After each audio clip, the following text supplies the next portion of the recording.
Okay people, so welcome back to another day and yet another video. Today's one is a little bit different. It's a bike that I've never featured before and I've actually never owned one before. So this is a Yamaha Pro Hauler. This came in part exchange against the 1998 Kodiak, which we got running three videos ago. It was actually a viewer who purchased it. He seems happy with it, so that's all good. This came in, as I say, as part exchange against that. It's quite a rare machine, this, and it's actually becoming something of a collector's item, these Pro Haulers. They're actually based on a Moto 4, one of Yamaha's first quads, if you remember them, a Moto 4 225cc. Even they are getting quite rare, but they didn't make as many of these as they did the Moto 4s. As I say, it really is quite collectible. It's got this pickup bed on the back, similar to the new Polaris quads. But obviously the Yamaha was well ahead of its time with that. It's quite strong as well. It can hold 180 kilograms. So that's quite a bit of weight for one of these little bikes. And it is a really, really well built machine, this. This is properly thick steel. And look at the size of the frame down there. Look how thick that is. You would never going to rust that out, are you? Even the VIN number, look, you can see is still visible if you clean it up a little bit. It's been quite well looked after, whoever owned it. I have noticed a couple of little problems, one of which is this. Look at that. That's coming out the stator case. The story on it is that it had a bad starter motor, and that's why it stopped being used. Obviously, I never can really tell. I'm sure you're an honest chap if you're watching, but I often have a lot of additional problems. I've took the starter off and I have confirmed that the starter is inoperable. I've ordered a new one.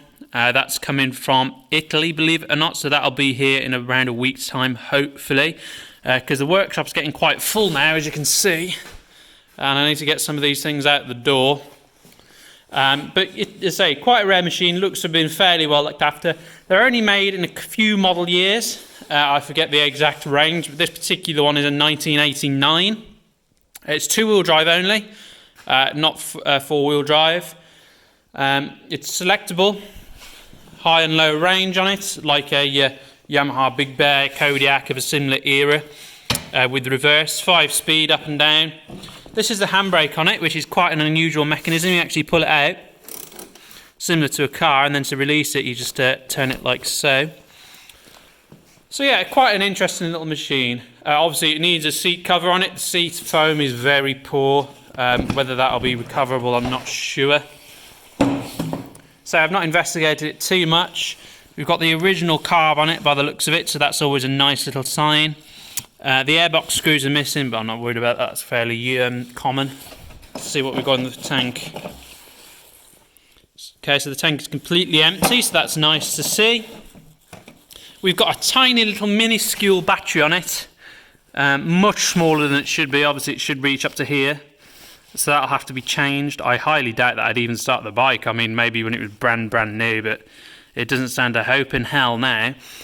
Rear tyres are fairly good. Fronts are BKT wings and they're fairly good, although they are completely flat, so we'll have to see if that's just due to age or whether that's actual puncture. As I say, this is the thing that's concerning me most at the moment. And obviously those wires are very, very frayed. I wouldn't be so concerned if it was just the alternator, or the stator should I say, because obviously that is just the charging system. I can easily replace that, but the trigger coil runs off this as well. So if the trigger coil wire is damaged, it won't run, and I won't really be able to assess whether it's worth putting one on.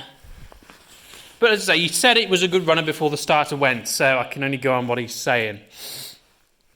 So yeah, it's a funny little project really. I will get a starter motor on it and see what happens, and then once I've got it running, I'm going to offer it to you guys on here like I did the Kodiak, before I go full restoration mad on it. It's going to be £1,250 running and driving without anything else done to it. I'll put a battery on for that amount as well. Front brakes seem good on it. They're nice and free and they do operate as they should. It's got the key with it. And then if nobody wants it for that, as we said in the Kodiak video, I'll do it ready for retail if you'd like. So I'll paint all the racks, clean the plastics up, sort the tyres out if they need sorting out, paint all the frame, paint the back bed, recover the seats, do a service on it, and then it'll be, I don't know, 15, 1600 quid probably. So yeah, an interesting little project, not a very long video because I'm not actually doing any work on it today. We've got plenty on, but something that I thought you might like to see nonetheless. I'll give you a quick update on the rest of the projects if it's your first time at the channel or whether you follow the channel.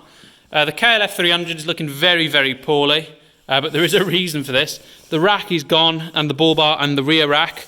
I've decided to do a proper little restoration on it. So they're being sandblasted, ready for paint. I've got a brand new, well not brand new, but an old stock prop shaft coming for it. So that'll be here in a few days' time, as well as a ball joint, so then we can start putting the front end back together. The 550XR passed its MOT, but I do need to replace the front tyres because they're pretty poor. And then once I've got them done, we'll do a second oil change on it because obviously the engine's just been rebuilt. We've got the skid plate to put back on still. It needs a new spark plug because the one in there works, but it is a little bit stuttery at certain RPMs, so we do need to change it. It was quite worn. But I've done 30 miles on this, like the 100 miles I want to do to test it before it goes anywhere. And then once I've completed that and finished her off, it will be for sale. She's going to be 4,000 or nearest offer. As we know, it's a mint bike. You can go look at the previous videos. The Kodiak, I'm still waiting on the CV shafts to arrive from the US. But it is cleaned up nicely now. We've recovered the seats, coated the racks, plastics have been done. I do need to get a boot for it. But I say this is coming along nicely. It's looking a lot sharper than it did when it first arrived. And obviously mechanically it will be a hell of a lot better when it leaves. So yeah, just a quick little video. If anybody's interested in this, let me know. Or the XR, also let me know. And I'll see you in the next one. Cheers.